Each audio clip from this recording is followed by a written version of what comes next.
Puji Tuhan, kita ada di tempat ini sampai hari ini masih sehat, masih kuat, masih dipenuhi dengan berkat Tuhan. Itu semua hanya karena anugerah Tuhan. Mari kita siapkan hati kita untuk lebih fokus kepada Tuhan. Mata kita hanya tertuju kepada Tuhan. Kita sembah dan tinggikan Dia. Haleluya, haleluya.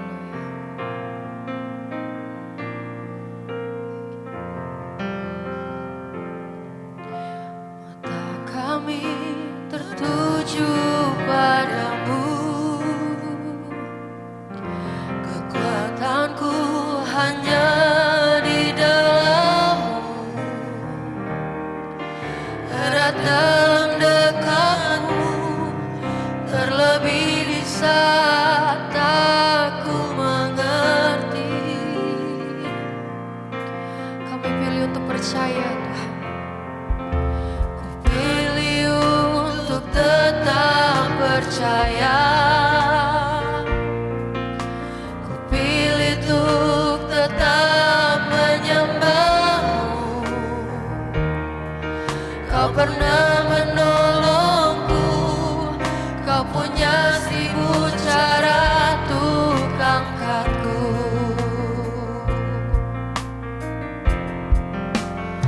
Anugerah-Mu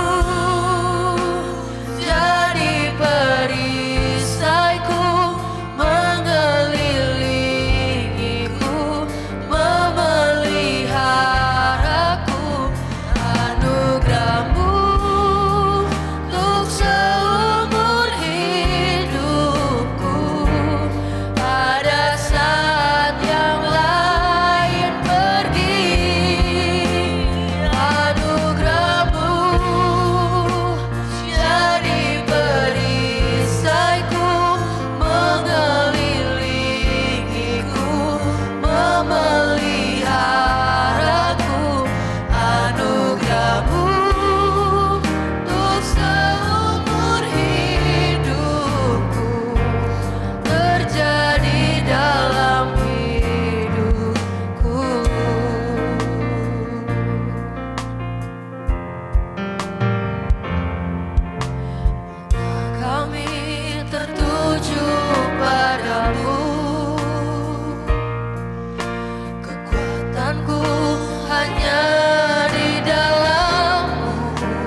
Terima kasih Tuhan, terima kasih. Anugerah-Mu yang besar di dalam kehidupan kami. Terima kasih untuk mati di kayu salib dan bangkit untuk kami. Terima kasih untuk penyertaan, perlindungan dan berkat-Mu sampai hari ini. Terima kasih Tuhan, terima kasih. Kami bersyukur punya Allah yang luar biasa. Terima kasih. Engkau ada sampai hari ini. Firman-Mu ada sampai hari ini. Dan Engkau yang ada di tengah-tengah kami.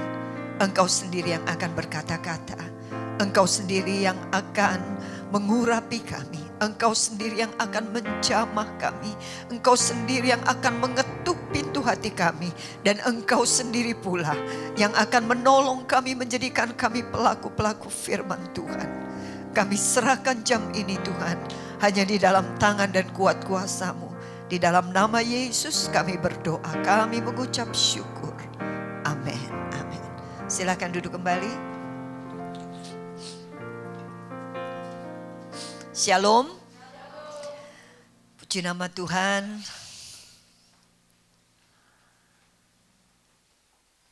2 minggu yang lalu kita baru saja memperingati hari kematian dan kebangkitan Tuhan Yesus. Tuhan yang kita sembah adalah Tuhan yang luar biasa. Kematian menunjukkan bahwa Dia adalah Allah yang sangat mengasihi kita. Dan kebangkitannya menunjukkan bahwa Dia adalah Allah yang sangat berkuasa di dalam kehidupan kita. Kalau kematian yang paling ditakutkan oleh umat manusia sanggup dikalahkan, terlebih lagi yang lain. Sehingga boleh dikatakan kematian dan kebangkitannya merupakan hari kemenangan buat kita. Tidak ada satu orang pun yang mengalami kemenangan yang besar, yang luar biasa, yang dahsyat selain mereka yang sungguh-sungguh percaya kepada kematian dan kebangkitan Yesus Kristus. Nah, mari kita mau sedikit flashback mengenai 2000 tahun yang lalu. Siapa yang ngelirik Yesus? Gak ada. Dari zaman dulu, saya mau kasih tahu ya, dari zaman dulu pada dasarnya orang tetap ngelihat status sosial. Siapa Yesus? Cuma anak tukang kayu. Apa yang mau dilihat? Gak ada. Tapi coba kalau dia anak raja, waduh viral langsung. Tapi karena dia cuma anak tukang kayu, gak ada yang ngelirik dia. Sampai satu kali kemudian kita tahu dia mulai masuk ke rumah-rumah ibadah. Waktu dia masuk ke rumah-rumah ibadah, dia mulai mengajarkan pengajaran-pengajaran yang luar biasa yang boleh dikatakan ahli Taurat aja kalah. Ahli Taurat kalau ditanyain, kok bisa begini, kok begini? Oke, ya ngambang, jawabnya ngambang. Tapi pada waktu Yesus memaparkan sesuatu, waktu dia menjawab pertanyaan-pertanyaan, dia menjawab dengan sangat gamblang. Dan ini membuat orang berdecak kagum, bahkan ahli Taurat sendiri pun kaget. Kok ada orang yang pinternya kayak gitu? Wapal, perjanjian lamanya wapal kabeh. Luar biasa. Dan ditambah lagi dia mulai melakukan perkara-perkara yang luar biasa. Dia nyembuhin orang ya, dia nolong orang, macam-macam lah. Tapi ya kalau mau saya bilang sebetulnya ada juga orang-orang sakti, orang-orang hebat yang pada waktu itu juga bisa sih ngelakuin apa yang Yesus lakukan. Bisa juga, bukankah dulu orang-orang kalau sakit juga pada datang ke tabib dan disembuhkan juga. Yesus juga lakukan yang sama, ya hebat tapi enggak banget hebat, enggak banget, enggak. Tapi kemudian lama, kok apa yang dilakukan Yesus ini sesuatu yang boleh dikatakan yang orang lain ternyata enggak bisa. Yang sejauh ini mereka belum pernah melihat ada satu orang pun yang sanggup melakukan seperti yang Yesus melakukan. Gak pakai macam-macam, langsung toeng beres.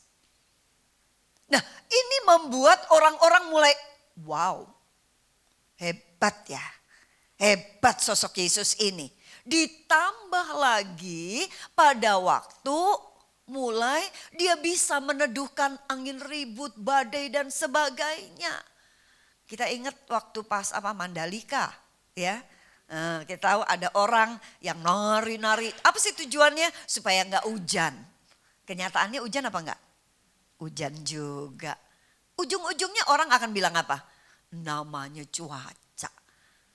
Siapa yang bisa nahan hujan? Mana ada yang bisa gunung meletus? Stop dulu. Pause dulu. Ada yang bisa? Gak ada yang bisa. Angin ribut? Stop dulu. Hold on dulu. Ada yang bisa? Gak ada yang bisa. Yesus bisa. Ditambah lagi ternyata ada orang mati dibangkitkan. Waduh, dah lah. Kalau udah nyampe di sini ini berarti levelnya udah yang top markotop, udah nggak ada yang bisa ngalahin lagi.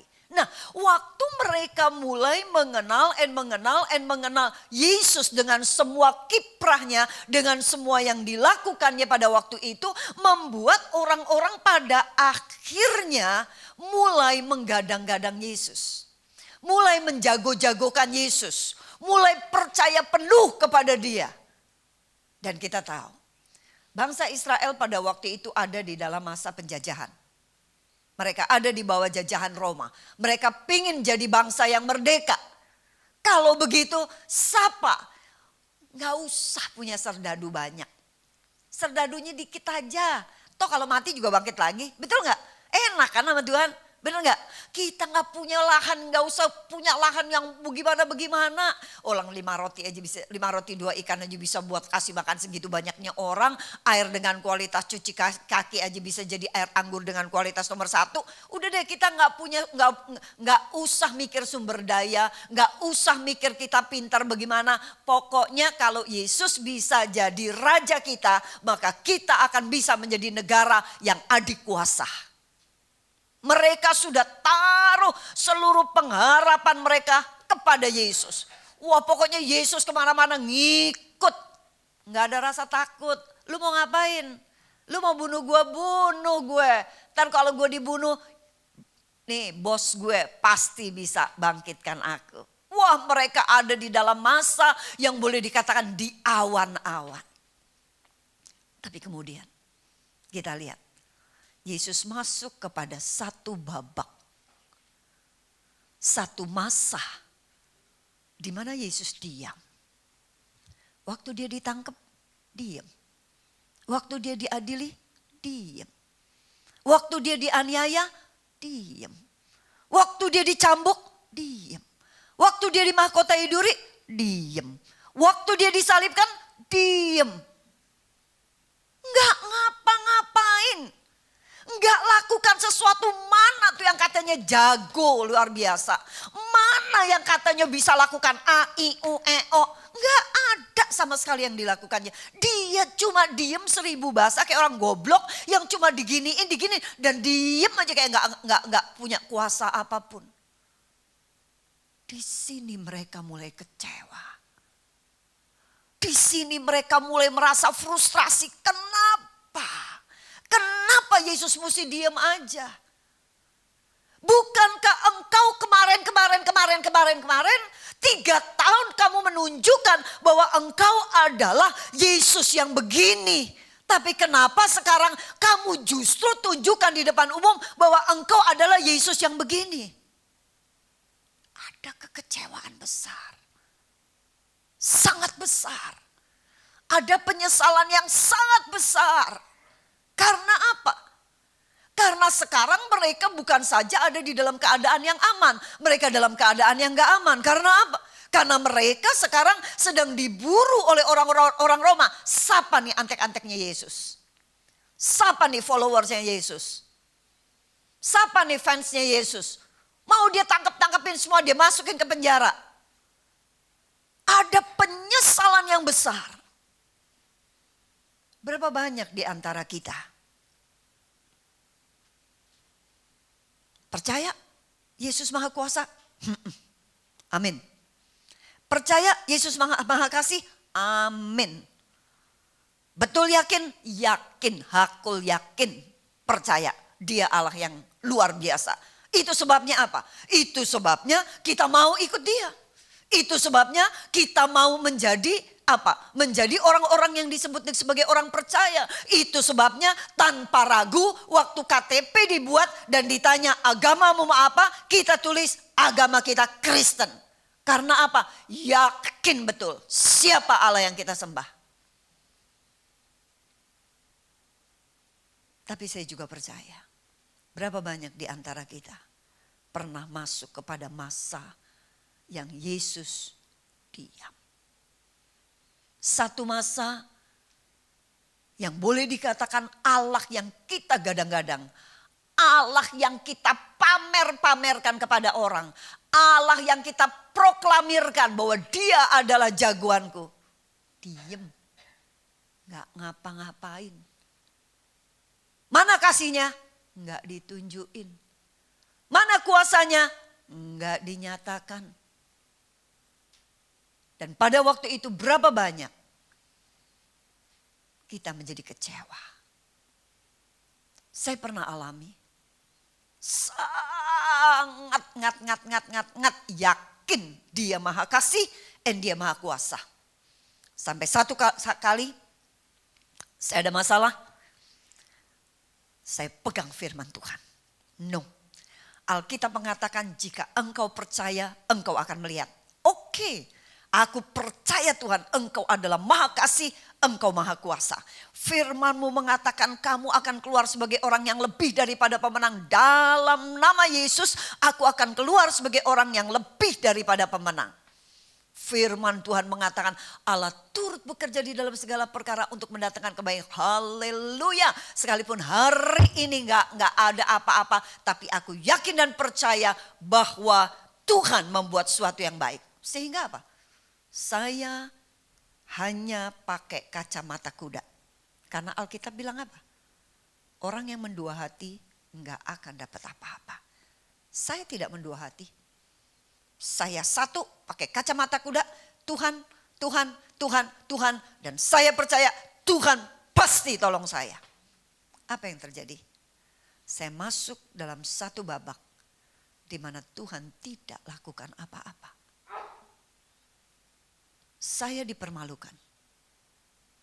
Bahkan saya sampai dibully. Orang mengatakan mana Tuhanmu? Mana yang katanya kamu gadang-gadang? Mana yang selama ini kamu selalu angkat-angkat katanya? Pokoknya kalau ikut Tuhan begini, pokoknya begini. Nggak akan menyesal, nggak akan pernah kecewa. Tak pernah kecewa mengiring Yesus. Pokoknya nggak pernah kecewa. Mana? Saya juga gregetan sama Tuhan.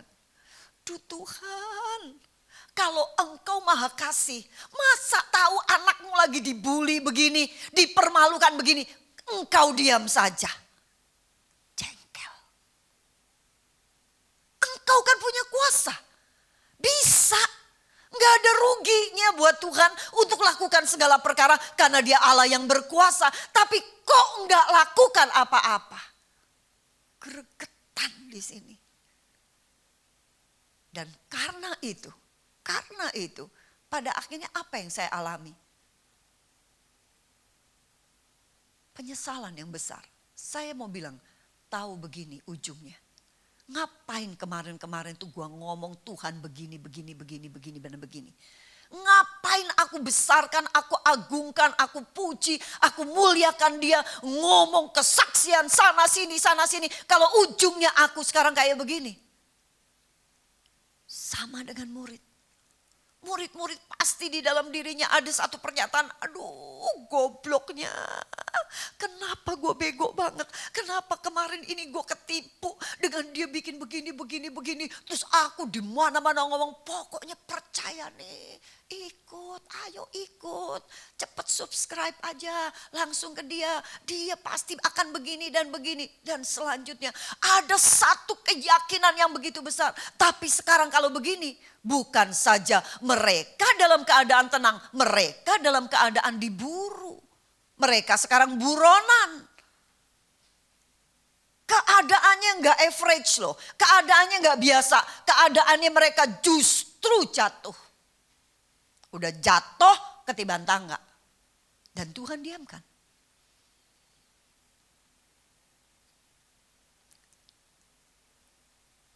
Sekali lagi. Berapa banyak di antara kita yang menggadang-gadang Tuhan. Tapi kita pernah masuk kepada satu masa, satu babak yang hasilnya zong. Hasilnya nol besar. Karena Tuhan tidak lakukan apa-apa. Tapi kemudian kita tahu. Ada hari ketiga. Hari di mana Yesus bangkit. Waktu Yesus bangkit, waduh, mereka-mereka yang tadinya udah muncul lagi. Wah, semringah lagi, happy lagi. Mulai ngomong, tuh betul kan ternyata dia ini kan, emang dia tuh begini.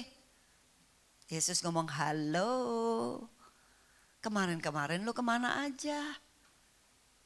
Pada waktu Yesus mati, apakah Yesus gak pernah kasih tahu? Kasih tahu. Yuk kalau kita baca di dalam Matius pasal 16. Matius 16 ayat yang ke-21. N22. Sejak waktu itu Yesus mulai menyatakan kepada murid-muridnya bahwa ia harus pergi ke Yerusalem dan menanggung banyak penderitaan dari pihak tua-tua, imam-imam kepala dan ahli-ahli Taurat, lalu dibunuh dan dibangkitkan pada hari ketiga. Jadi Yesus sudah ngomong, bukannya nggak ngomong nih loh. Ini bukannya satu kejadian yang betul-betul unpredictable. Satu kejadian yang betul-betul nggak diduga. Satu kejadian yang loh kok gini. Enggak loh ya. Sorry ya, semua udah ditulis loh ya. Yesus sudah ngatain, ini yang pertama kali Yesus ngomong. Kemudian ayat 22, tetapi Petrus menarik Yesus ke samping dan menegur dia katanya, Tuhan kiranya Allah menjauhkan hal itu sekali-kali takkan menimpa engkau. Jadi bukannya murid-murid gak denger. Karena sampai apa? Sampai ada pembahasan ini. Sampai Petrus ngomong, oh gak iso, gak gini skenarionya. Gak boleh skenarionya begini. Pokoknya engkau gak boleh mati, gak boleh. Dan kita tahu ayat selanjutnya mengatakan apa? Yesus marah besar kepada Petrus. Jangan kamu ngomong begitu. Karena ini pasti terjadi. Itu yang pertama. Yang kedua, Matius pasal 17.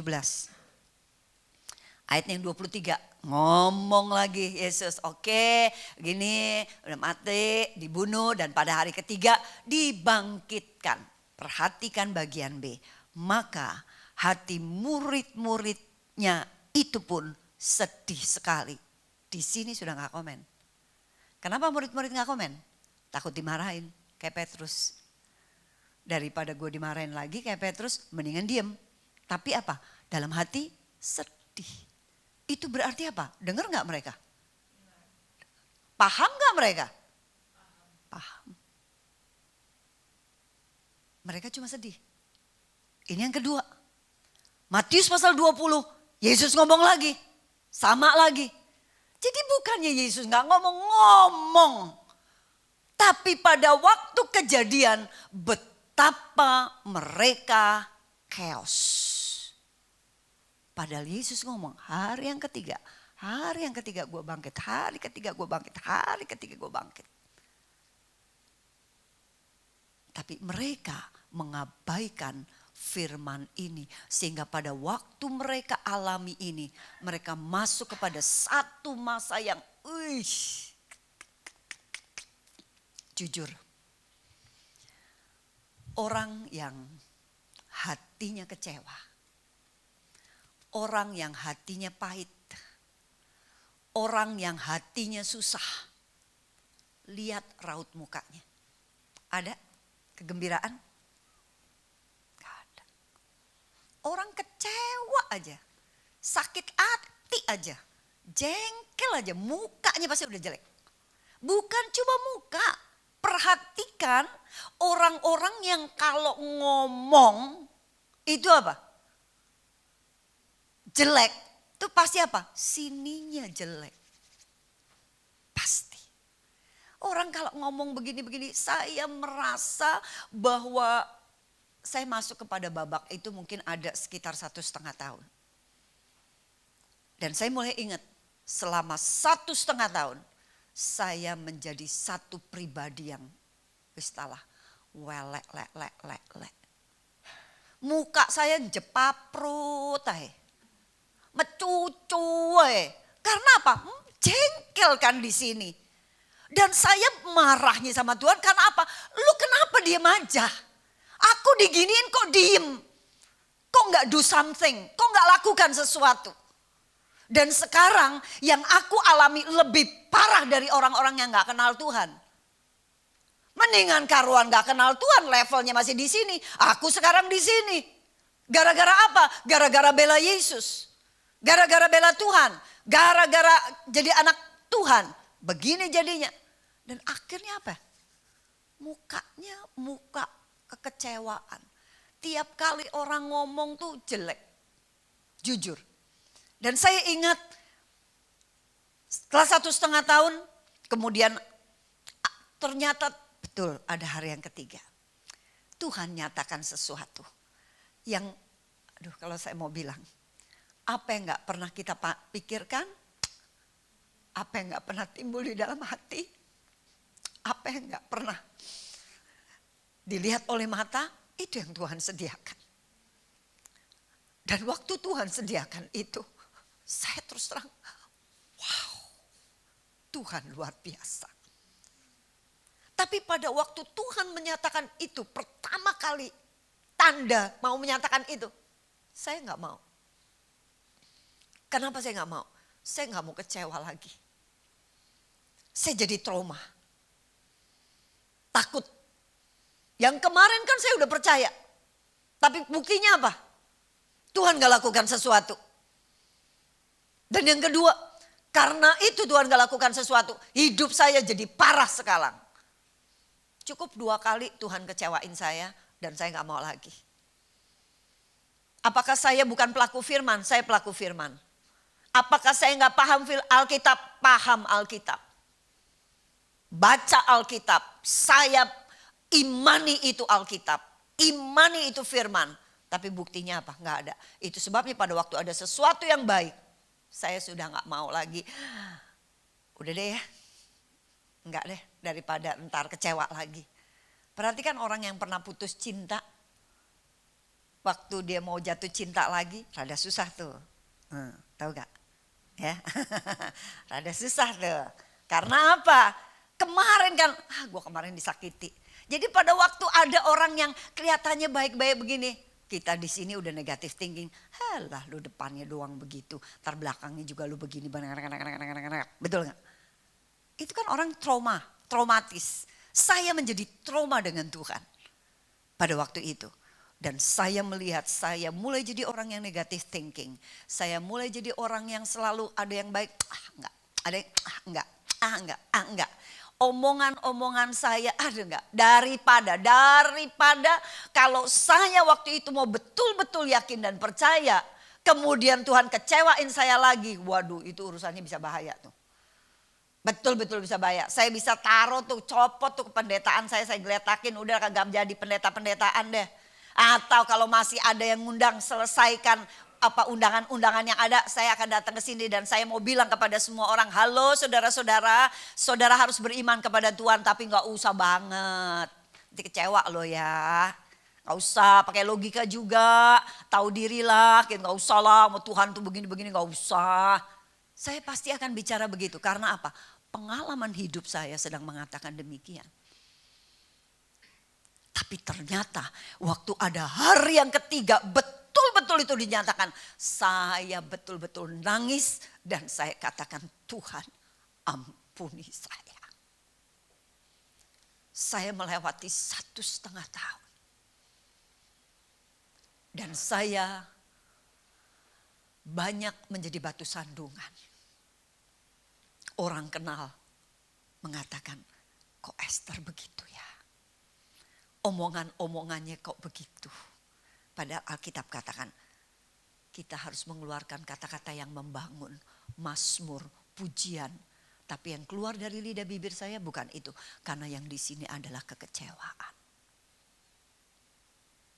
Tapi puji nama Tuhan, sejak saat itu saya katakan, Tuhan, pokoknya sekarang Tuhan, saya enggak lagi mau jadi orang yang seperti Esther yang dulu. Betul, saya akan masuk kepada hari yang pertama, hari kematian Yesus. Saya akan masuk kepada hari yang kedua di mana Tuhan tetap diam. Tapi saya percaya one day akan ada hari yang ketiga di mana Tuhan akan menyatakan kuat kuasanya di dalam kehidupan saya. Saya percaya dan saya gak mau trauma lagi, dan saya nggak mau menjadi orang yang pembuat skenario, karena saya tahu apa yang saya pikir baik di mata Tuhan itu bukan yang terbaik. Buat saya yang terbaik di mata Tuhan itu bukan yang terbaik. Tuhan kalau bilang yang terbaik is the best, not only good, bukan cuma good but best. Itu yang terbaik yang Tuhan berikan. Oke, rupanya ada satu murid yang namanya Thomas. Rupanya ya saya nggak beda dengan Thomas. Thomas pada waktu dikecewakan oleh Tuhan karena Tuhan mati nggak lakukan sesuatu, dia mulai menjauhkan dirilah dari pertemuan-pertemuan yang ada. Dia merasa wes talah ngeletek, wes ikut Tuhan tuh ngeletek. Halah wis talah percuma, melok percuma, wis talah nggak usah kumpul-kumpul meneh, be temen-temennya yang lain-lain tuh waktu itu dulu segrup segeng, wis dia quit, dia keluar, dia left dari grup, dah wis nggak mau ini. Sehingga apa? Pada waktu ada grup itu kumpul, kita kumpul, waktu kumpul Yesus datang. Betul ya ceritanya gitu ya. Yesus datang. Waktu Yesus datang, Yesus menyatakan dirinya. Waktu mereka menyatakan diri, Yesus menyatakan diri. Wah, mereka senang bener nih, bener-bener. Tuhan Yesus ngomong, aduh, kumaha ya. Kamu nih bagaimana sih? Kamu ingat gak? Ingat gak? Waktu pas di sana, aku udah bilang loh ya. Kalau aku akan mati dan hari yang ketiga bangkit loh. Ingat gak? Oh iya. Nah, gak cuma sekali loh ya. Yang waktu itu, ingat gak? Kejadiannya aku juga ngomong lagi dan kalian semua sedih. Ingat gak? Oh iya. Ingat gak? 3 kali aku ngomong. Oh iya. Wes pokoknya finally mereka semua happy luar biasa. Wah mereka kembali lagi, imannya muncul. Dia mulai ngomong-ngomong lagi. Sampai satu kali ketemu Thomas. Udah gak ada di grup kan si Thomas tuh. Ketemu dah sama si Thomas. Tom. Hei Tom, lu nyesel lu kagak ada sih, lu left sih dari grup. Jadi lu kagak tahu what's going on. Lu gak tahu Thomas apa yang terjadi. Tahu gak kemarin Yesus datang prat. Gak percaya Thomas. Gak percaya. Coba kita lihat di dalam Yohanes pasalnya yang ke-20 ayat 25. Maka kata murid-murid yang lain itu kepadanya, kami telah melihat Tuhan. Tetapi Thomas berkata kepada mereka, sebelum aku melihat bekas paku pada tangannya dan sebelum aku mencucukkan jariku ke dalam bekas paku itu dan mencucukkan tanganku ke dalam lambungnya, sekali-kali aku tidak akan percaya. Ayat 27. Kemudian ia berkata kepada Thomas, Yesus maksudnya, taruhlah jarimu di sini dan lihatlah tanganku, ulurkanlah tanganmu dan cucukkan ke dalam lambungku dan jangan engkau tidak percaya lagi, melainkan percayalah. Thomas menjawab dia, ya Tuhanku dan Allahku. Kata Yesus kepadanya, karena engkau telah melihat aku maka engkau percaya. Berbahagialah mereka yang tidak melihat namun percaya. Thomas rugi besar. Karena dia dengan traumatisnya dia mulai menghindar dari pertemuan-pertemuan yang ada. Karena traumatisnya, karena kekecewaannya dia kepada Tuhan. Kenapa Tuhan tidak lakukan sesuatu. Izinkan Thomas melewati semuanya itu. Izinkan Thomas harus menjadi buronan dan ketakutan. Dan Tuhan tidak lakukan sesuatu. Yesus tidak lakukan sesuatu. Pada akhirnya dia menjadi orang yang mulai seperti kayu bakar. Yang memisahkan diri yang lama-lama mati. Itu sebabnya pada waktu teman-teman bilang, Tom Gue ketemu sama kita semua ketemu sama Yesus. Yesus menampakkan diri gini. Dia gak percaya. Imannya udah mati. Karena apa? Menjauhkan diri. Itu sebabnya jangan waktu kita ada masalah kita malah menjauhkan diri dari pertemuan-pertemuan ada. Jangan. Begitu kita menjauhkan diri, kita gak akan dilawat. Kita gak akan alami lawatan Tuhan. Sementara yang lain mendapat lawatan Tuhan, Thomas enggak. Sampai Thomas ngomong begini, sebelum aku mencucukkan jariku, aku gak percaya. Yang luar biasanya Yesus adalah apa? Oke. It's okay. Kalau you gak percaya, it's okay. Yesus datang di segitu banyaknya orang, fokusnya ke Thomas. Tom, sini. Nih, lihat tanganku. Oke, bolong ya? Oke, udah.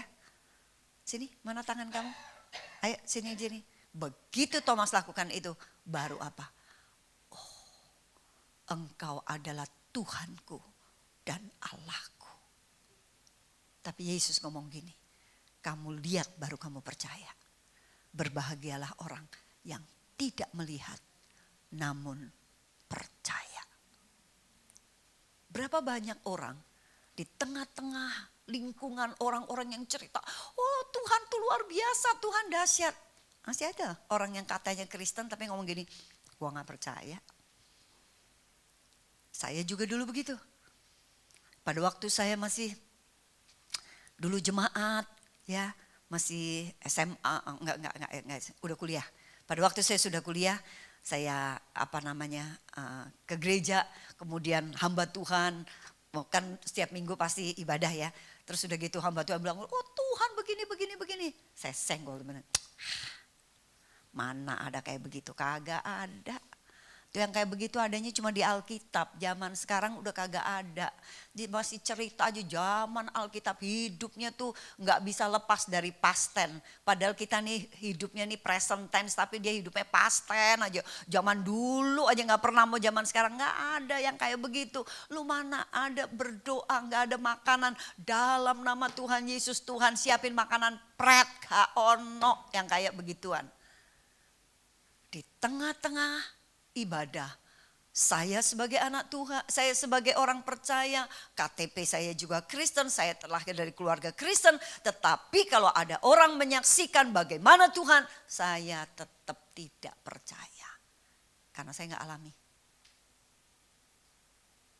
Dan pada waktu ada KKR ada apa, saya juga gak mau datang. Karena buat saya apa? Ngapain gue datang begitu-begituan? Karena gak terlalu yakin dengan itu semua. Sehingga apa? Di mana teman-teman saya mulai bertumbuh, saya gak bertumbuh. Dan saya menjadi satu pribadi yang boleh dikatakan hampir tidak beriman kepada Tuhan. Sekalipun saya ke gereja. Tapi saya sebetulnya tidak yakin betul kepada apa yang Yesus kerjakan di dalam kehidupan kita. Day by day, daily life, kehidupan kita sehari-hari. Saya mau mengatakan bahwa PR-nya murid-murid adalah untuk menjadi percaya kepada apa yang Yesus mengatakan bahwa dia mati dan bangkit pada hari yang ketiga. Itu PR-nya murid-murid. Tapi kita tidak hidup 2000 tahun yang lalu. Kita tidak hidup pada waktu Yesus masih hidup. Kita ini hidup 2000 tahun setelah itu. Dan PR kita adalah apa? Sama. Topiknya beda. Kalau dulu mereka diminta untuk percaya bahwa Yesus akan mati dan bangkit pada hari yang ketiga. Topik kita sekarang adalah ada begitu banyak janji-janji Tuhan. Ada begitu banyak kejadian demi kejadian yang Tuhan tuliskan di dalam Alkitab. Yang pasti akan terjadi di dalam kehidupan kita. Saya mau bilang semua kejadian yang akan kita alami udah ditulis loh di Alkitab. Ingat 1 Korintus pasal yang ke-10 yang mengatakan bahwa apa? Supaya ini menjadi peringatan. Kejadian bangsa Israel diminta untuk menjadi peringatan, untuk menjadi pola di mana kita hidup pada zaman akhir. Ini hidup kita. Hidup kita adalah apa? Kita alami persoalan, Tuhan tolong. Setelah Tuhan tolong, selesai, the end, tamat. Episodenya selesai kayak drakor 16 episode beres? Enggak. Setelah ini persoalan lagi. Tapi nanti ada pertolongan lagi, ada persoalan lagi, dan ada pertolongan lagi. Dan persoalannya apakah makin hari makin kecil? No, persoalannya makin hari makin gede. Seperti si Petrus alami. Petrus waktu alami, ayo Mon, kita bertolak ke tempat lebih dalam. Ayo Mon, bawa jala-jala kamu. Dapat ikan, setelah itu badai besar. Percaya nggak? Nggak percaya lagi. Padahal sama prinsipnya. Dia yang bersama dengan kita adalah dia yang maha kasih dan maha kuasa. Besok lagi Yesus nggak ada. Nggak bersama dengan Petrus dan teman-teman. Mereka nyebrang sendiri. Waktu nyebrang sendiri ada badai. Yesus masih di daratan. Percaya nggak? Padahal Yesus udah bilang kita ketemu di seberang. Yesus ngomong loh. Yuk kamu duluan, kita ketemu di seberang. Tapi semua itu gagal. Sama kita juga. Ada banyak janji-janji Tuhan. Kita ini domba di tengah-tengah serigala. Kita pasti susah, yes. Kita akan alami penganiayaan, kita akan alami ketelanjangan, kelaparan, ya. Karena itu Alkitab mengatakan. Tetapi di dalam semuanya itu Alkitab mengatakan kita lebih daripada pemenang. Udah kejadian? Belum. Mau percaya? Mau berbahagia? Firman Tuhan katakan berbahagialah mereka yang tidak melihat namun percaya. Kita semua sekarang mungkin banyak di antara kita yang sekarang ada di dalam lembah kekelaman. Tapi kita mau percaya nggak bahwa Tuhan katakan aku menyediakan padang yang berumput hijau. Sudah sampai di padang yang berumput hijau? Belum. Tapi mau percaya apa enggak? Itu PR kita. Kita punya masalah. Tapi Tuhan katakan di dalam Alkitab. Bahwa Allah turut bekerja di dalam segala perkara untuk mendatangkan kebaikan buat kita. Sudah kejadian? Belum. Mau percaya apa enggak? Itu adalah pilihan kita. Kita mau jatuh kepada lubang yang sama seperti murid-murid 2000 tahun yang lalu. Or kita mau jadi orang yang jauh lebih smart, yang jauh lebih pintar. Berbuat salah itu manusiawi.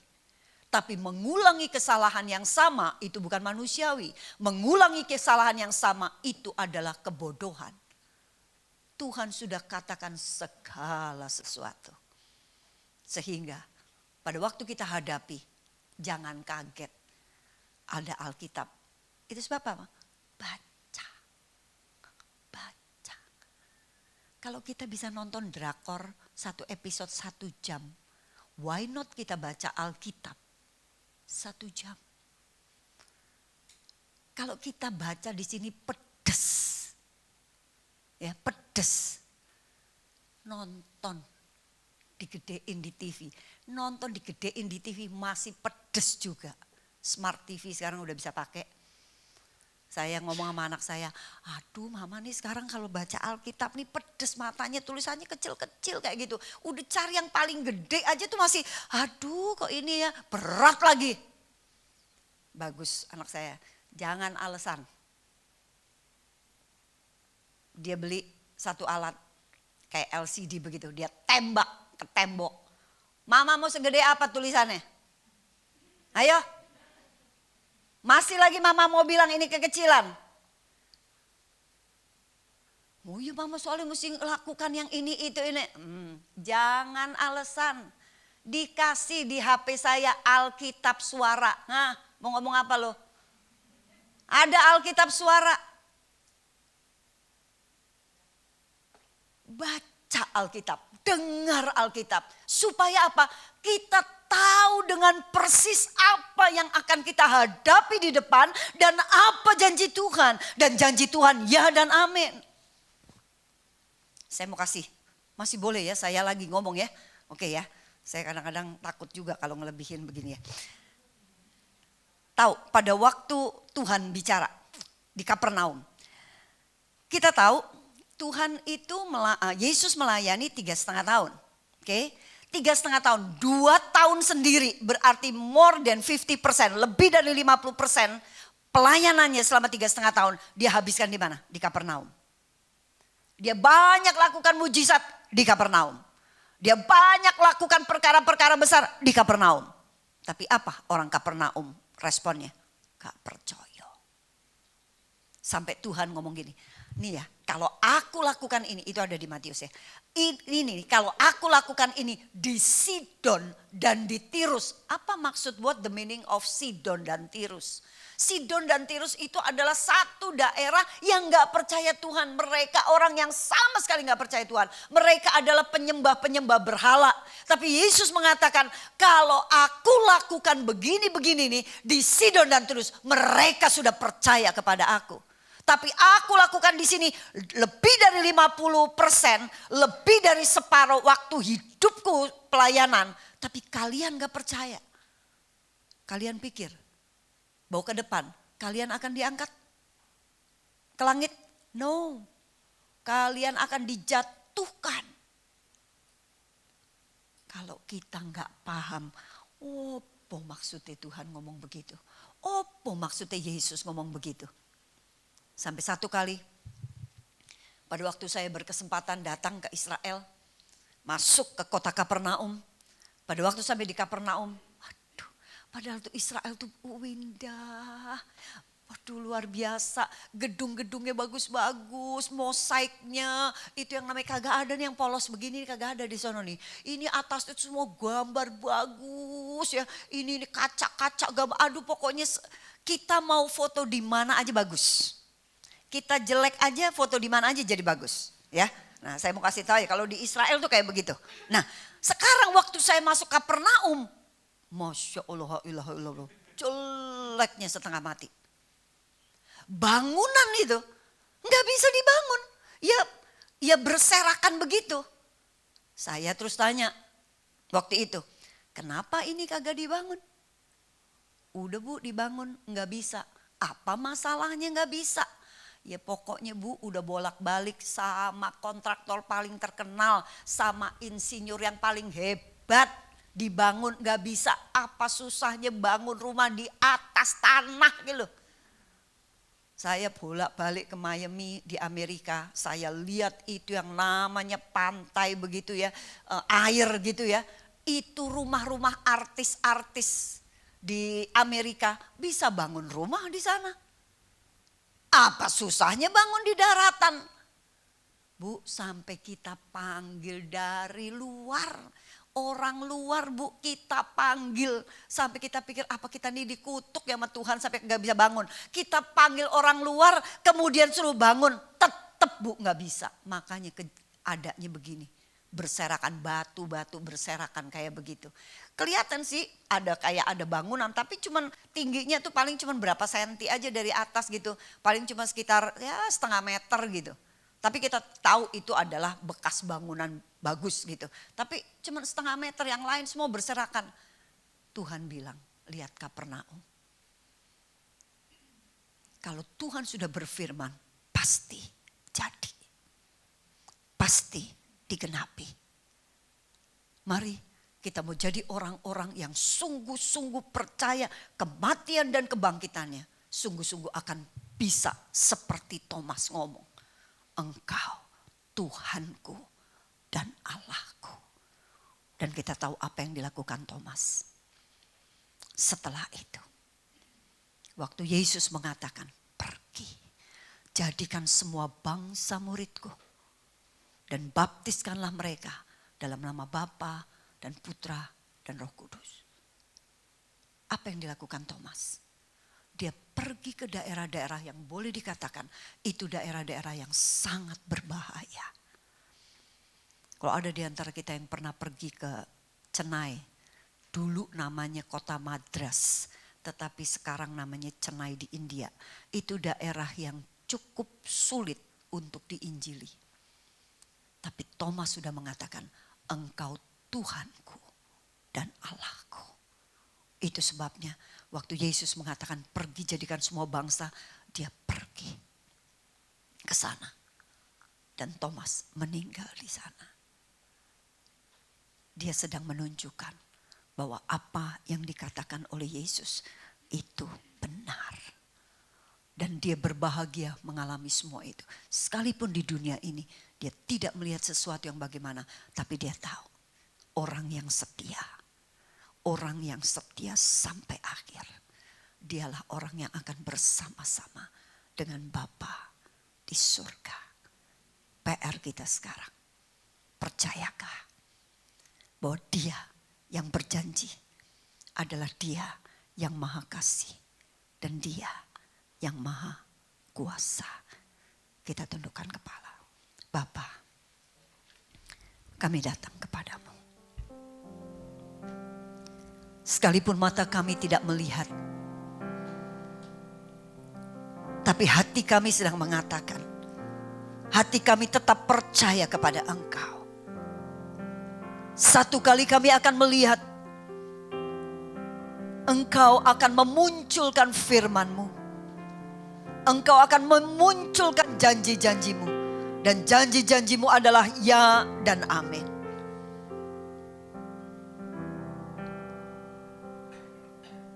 Satu kali firman-Mu mengatakan Engkau akan datang di awan-awan.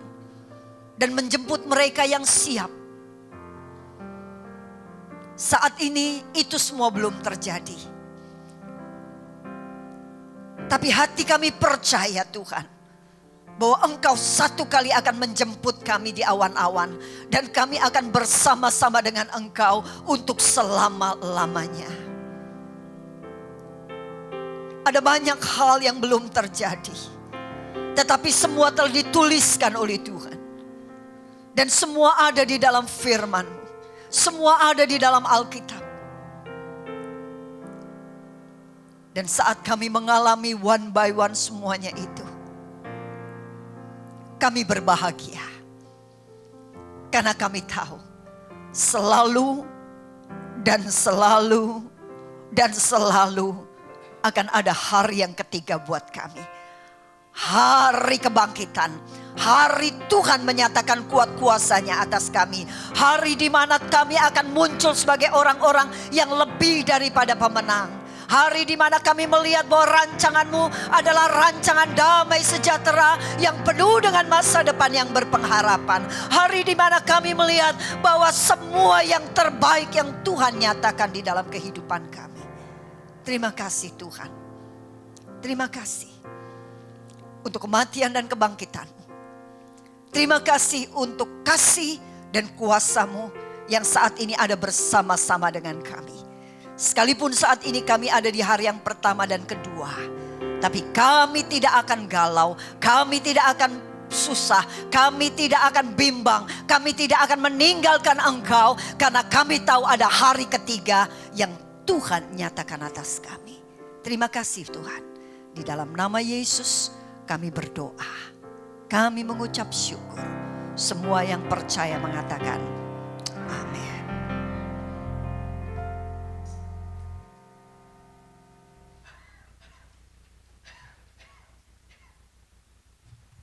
Shalom Bapak Ibu, selamat pagi. Saya akan membacakan pengumuman. Yang pertama, terima kasih untuk pelayanan Ibu Esther, Bu. Tuhan Yesus memberkati. Bagi saudara yang ingin memberikan persembahan, bisa dilakukannya setelah ibadah ini selesai dengan cara memasukkan ke dalam amplop yang ada di belakang pintu. Ibadah online dapat diakses sekitar jam 1 siang dan linknya akan diinformasikan di grup Telegram gereja. Untuk membangun keintiman dengan Tuhan, gereja mengajak seluruh jemaat untuk menyembah Tuhan di rumah masing-masing setiap jam 8 malam. Saudara bisa mengajak seluruh anggota keluarga untuk terlibat di dalam penyembahan tersebut. Doa malam diadakan setiap hari Rabu jam 7 malam, dimohon kehadirannya 15 menit sebelumnya. Dan kelas Alkitab akan diadakan kembali pada hari Kamis ini jam 7 malam.